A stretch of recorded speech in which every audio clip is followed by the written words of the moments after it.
Ada malam di mana jiwa tidak menangis namun terasa berat, seolah ada sesuatu yang runtuh perlahan di dalam diri, tanpa suara, tanpa saksi. Kita menyebutnya kegelisahan, padahal ia bukan sekadar rasa cemas. Ia adalah pesan yang tidak dipahami, panggilan batin yang diabaikan terlalu lama.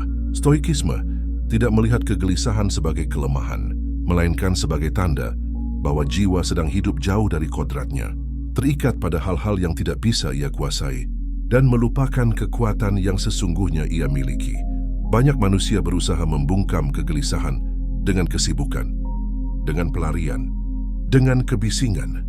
Namun semakin ia dibungkam, semakin ia tumbuh dalam gelap.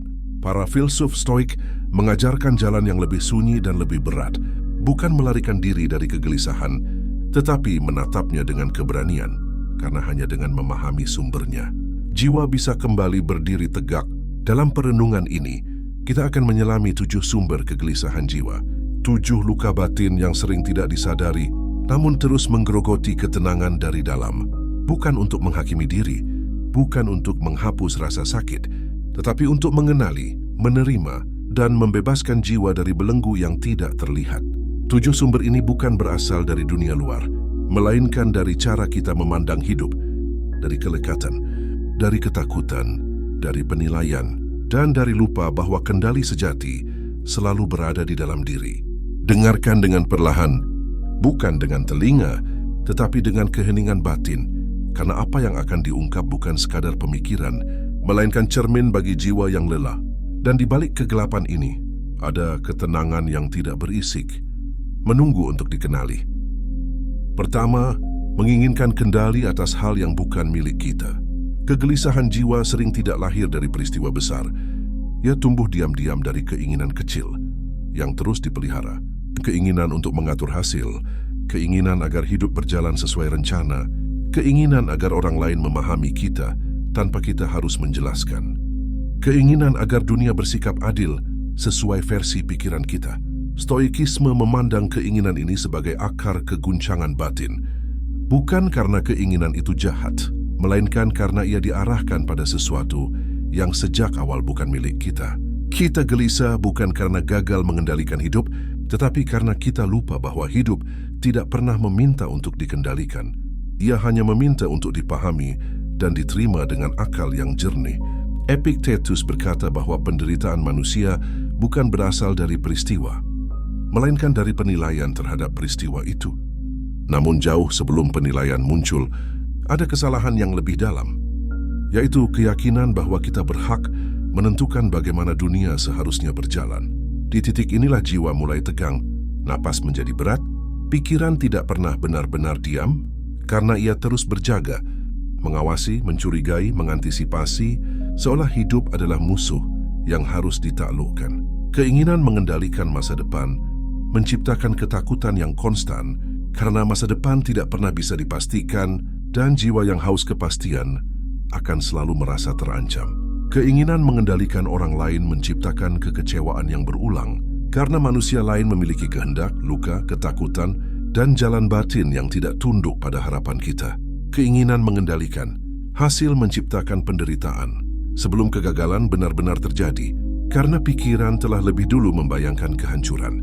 Stoikisme mengajarkan pemisahan yang kejam namun membebaskan. Apa yang berada dalam kendali kita dan apa yang tidak. Namun pemisahan ini bukan sekadar konsep. Ia adalah latihan spiritual yang menyakitkan, karena ia menuntut kita melepaskan ilusi yang selama ini memberi rasa aman palsu. Ketika seseorang menyadari bahwa reputasi, keberuntungan, cinta, umur, tubuh, dan nasib tidak berada dalam kendalinya, jiwa sering bereaksi dengan ketakutan, bukan ketenangan. Karena di balik keinginan mengendalikan, tersembunyi rasa takut yang sangat tua. Takut tidak berarti, takut ditinggalkan, takut tidak aman, takut tidak cukup kuat untuk menerima apa adanya. Stoikisme tidak menenangkan ketakutan ini dengan janji. Ia menghadapinya dengan kejujuran, mengatakan bahwa hidup memang tidak aman, dan justru di sanalah martabat manusia diuji. Ketenangan stoik bukan ketenangan orang yang berhasil menguasai dunia, melainkan ketenangan orang yang berhenti bertarung dengan hukum alam. Ketika jiwa berhenti memaksa, kegelisahan tidak langsung lenyap, tetapi ia mulai kehilangan cengkeramannya. seperti tangan yang lelah menggenggam bayangan, mengendalikan sikap, mengendalikan penilaian, mengendalikan respon batin. Inilah satu-satunya wilayah kekuasaan yang sejati. Segala sesuatu di luar itu adalah pinjaman sementara, dan siapapun yang memperlakukannya sebagai milik akan selalu hidup dalam kecemasan kehilangan. Bagian kedua, ketergantungan pada pengakuan dan penilaian orang lain. Ada kegelisahan yang lebih sunyi dan lebih berbahaya. Kegelisahan yang tidak bersuara, kegelisahan yang tersembunyi di balik senyum, yaitu ketika jiwa menggantungkan nilainya pada pandangan orang lain. Manusia bisa tampak kuat di luar, namun rapuh di dalam, karena hatinya hidup di tangan banyak orang. Stoikisme melihat ini sebagai bentuk perbudakan paling halus, karena rantainya tidak terlihat, dan penjaganya bukan orang lain, melainkan pikiran kita sendiri. Ketika pujian menjadi sumber ketenangan, maka kritik akan menjadi racun. Ketika pengakuan menjadi makanan jiwa, maka pengabaian akan terasa seperti kematian kecil yang berulang. Marcus Aurelius mengingatkan bahwa mencari pengakuan dari manusia adalah usaha sia-sia karena penilaian mereka berubah, dangkal, dan sering lahir dari luka mereka sendiri. Namun jiwa yang lapar akan validasi tidak peduli pada kebijaksanaan ini. Ia hanya ingin diterima, dilihat, diakui, seolah tanpa tatapan orang lain, keberadaannya tidak sah. Disinilah kegelisahan mengambil bentuk spiritual. Jiwa kehilangan pusatnya. Ia tidak lagi berdiam di dalam diri, tetapi terus keluar, mencari cermin, mencari pantulan, mencari bukti bahwa ia layak ada. Setiap penilaian orang menjadi pengadilan, setiap komentar menjadi vonis, setiap keheningan menjadi hukuman. Jiwa yang seperti ini tidak pernah benar-benar istirahat, karena ia selalu bertanya, bagaimana aku terlihat? Apa yang mereka pikirkan? Apakah aku cukup? Stoikisme memandang pertanyaan-pertanyaan ini sebagai sumber kelelahan batin yang mendalam, bukan karena manusia tidak boleh peduli, tetapi karena terlalu peduli pada yang tidak bisa dikendalikan adalah jalan tercepat menuju kegelisahan permanen. Orang lain tidak hidup di bawah kewajiban untuk memahami kita. Mereka sibuk dengan pikirannya sendiri, ketakutannya sendiri, egonya sendiri, menggantungkan ketenangan pada sesuatu yang tidak sadar akan tanggung.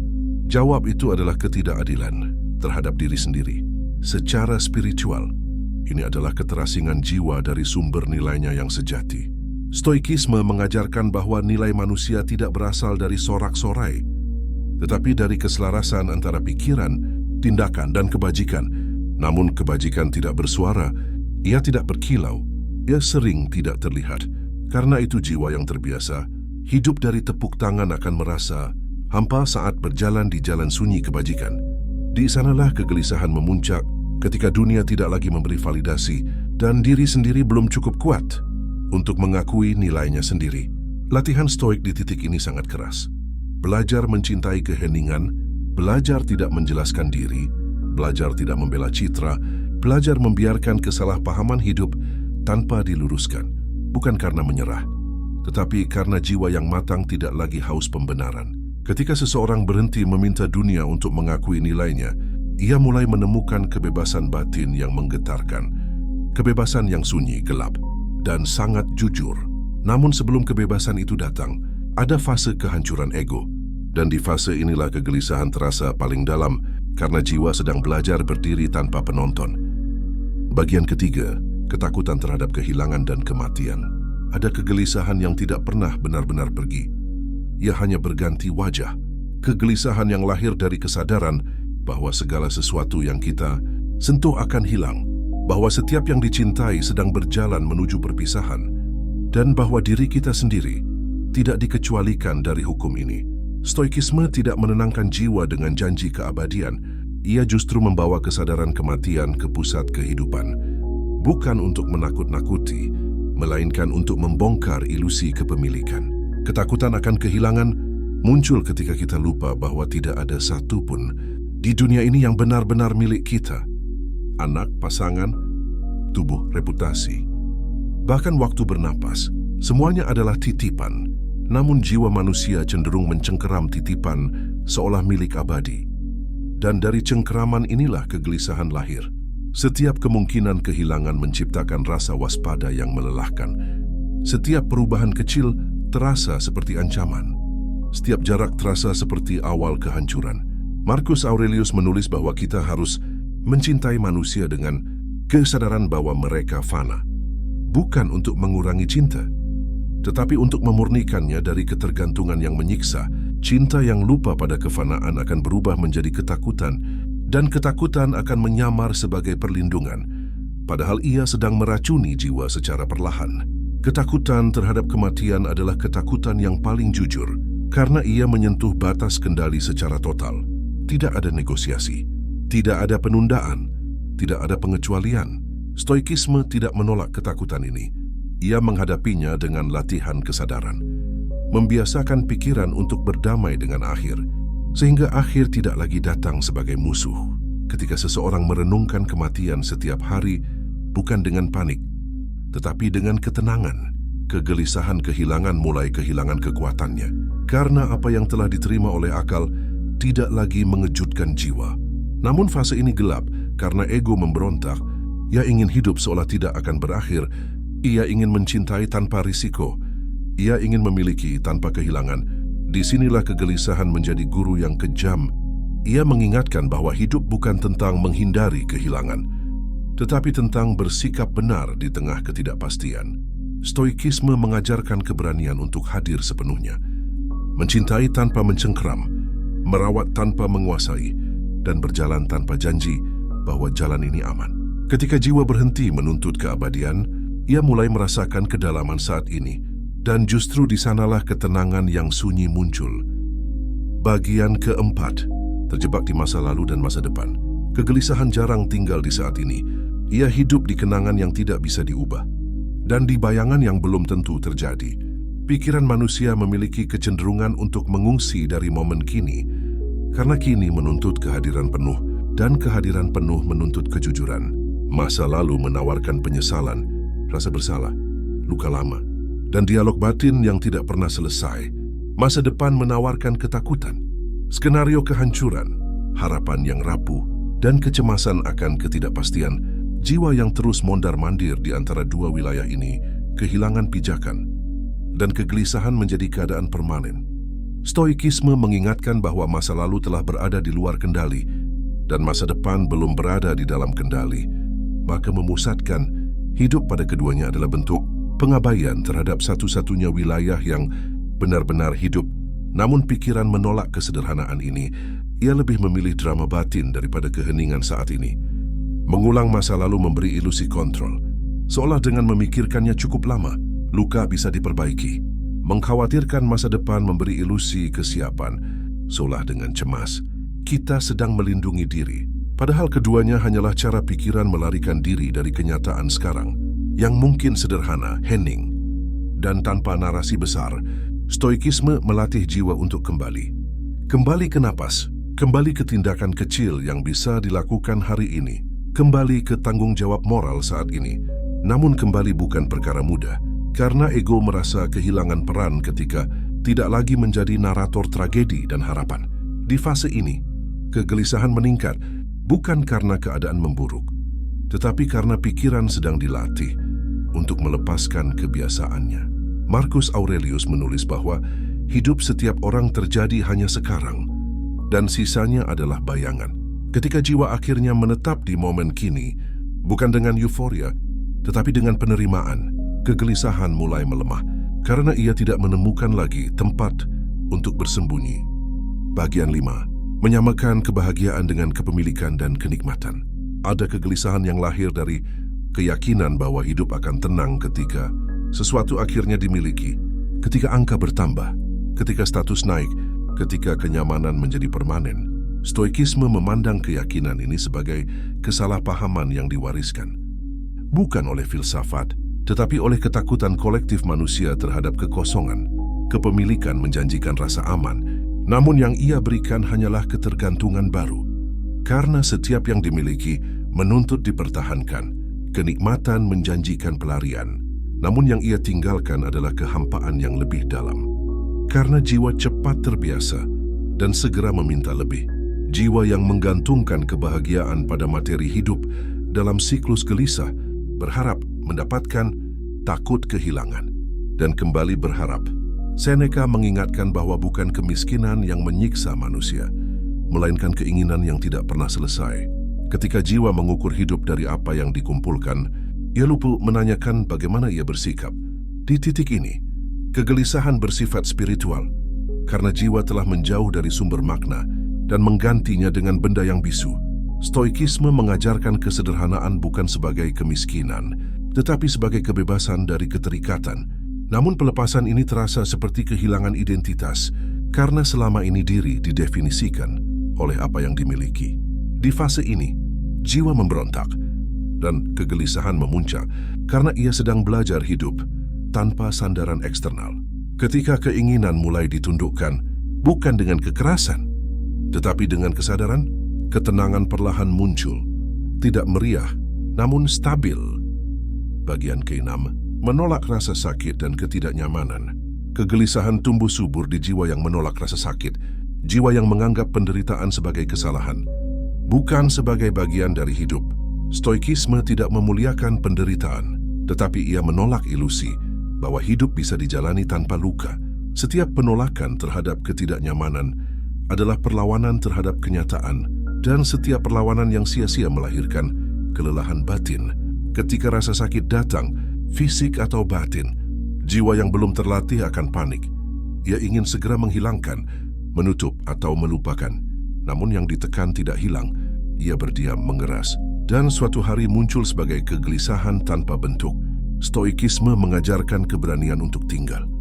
Tinggal bersama rasa sakit tanpa drama, tanpa pelarian, tanpa penolakan. Ini bukan ketenangan yang lembut, ini ketenangan yang ditempa. Di fase ini, ego merasa terancam karena ia kehilangan perannya sebagai pengendali keadaan. Kegelisahan meningkat bukan karena penderitaan bertambah, tetapi karena ilusi perlindungan runtuh. Ketika jiwa belajar berkata, ini menyakitkan, namun ini bisa kuterima, ketakutan kehilangan kendali mulai melemah. Penderitaan yang diterima dengan kebajikan kehilangan kekuatannya untuk menghancurkan jiwa. Bagian ke-7, hidup tanpa kebajikan dan arah batin. Sumber kegelisahan terdalam bukanlah dunia, melainkan hidup yang dijalani tanpa kompas batin. Ketika hidup hanya diisi reaksi, ambisi, dan pelarian, jiwa kehilangan rasa makna dan kegelisahan menjadi latar permanen. Stoikisme memandang kebajikan sebagai satu-satunya kebaikan sejati, kebijaksanaan, keberanian, keadilan, dan pengendalian diri. Tanpa kebajikan, keberhasilan terasa kosong, dan kegagalan terasa mematikan. Jiwa yang tidak tahu untuk apa ia hidup akan mudah goyah oleh apapun yang terjadi. Di titik ini, kegelisahan bukan lagi emosi. Ia menjadi kondisi eksistensial. Marcus Aurelius menulis bahwa manusia gelisah ketika ia hidup tidak selaras. Dengan kodrat rasionalnya, hidup tanpa nilai membuat setiap pilihan terasa berat karena tidak ada fondasi untuk berdiri. Stoikisme tidak menjanjikan kebahagiaan instan. Ia menawarkan kehidupan yang layak dijalani. Meski berat, meski sunyi. Ketika seseorang mulai hidup sesuai kebajikan, kegelisahan tidak langsung hilang. Tetapi ia kehilangan arah, karena jiwa akhirnya memiliki pusat. Dan jiwa yang memiliki pusat tidak mudah diguncang oleh dunia.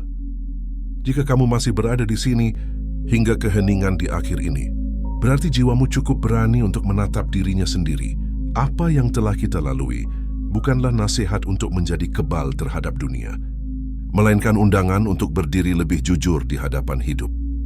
Dengan kesadaran, dengan kebajikan, dan dengan penerimaan yang sunyi, 7 sumber kegelisahan jiwa bukanlah musuh. Mereka adalah penunjuk arah yang muncul ketika kita terlalu jauh dari pusat diri, terlalu lama hidup dalam kebisingan pikiran, dan lupa bahwa ketenangan tidak pernah datang dari luar. Jika ada bagian yang terasa berat, biarkan ia tinggal sejenak, karena pemahaman yang dalam tidak selalu datang dengan rasa nyaman. Terima kasih telah meluangkan waktu, napas, dan perhatian untuk berjalan bersama dalam perenungan ini. Tidak semua orang berani berhenti dan mendengarkan suara batinnya sendiri. Semoga apa yang kamu dengarkan malam ini tidak langsung mengubah hidupmu, tetapi perlahan menguatkan sikapmu, menenangkan pandanganmu, dan mengingatkanmu bahwa kendali sejati selalu berada di dalam diri. Jika jiwa masih merasa gelisah, itu bukan kegagalan. Itu tanda bahwa proses sedang berlangsung. Tetaplah berjalan dengan perlahan, tetaplah jujur pada batinmu, dan izinkan keheningan bekerja dengan caranya sendiri. Terima kasih telah hadir, dan bila kamu siap, kita akan melanjutkan perenungan ini di video berikutnya. Sampai saat itu tiba, jaga jiwamu, dan biarkan ketenangan tumbuh dengan waktunya sendiri.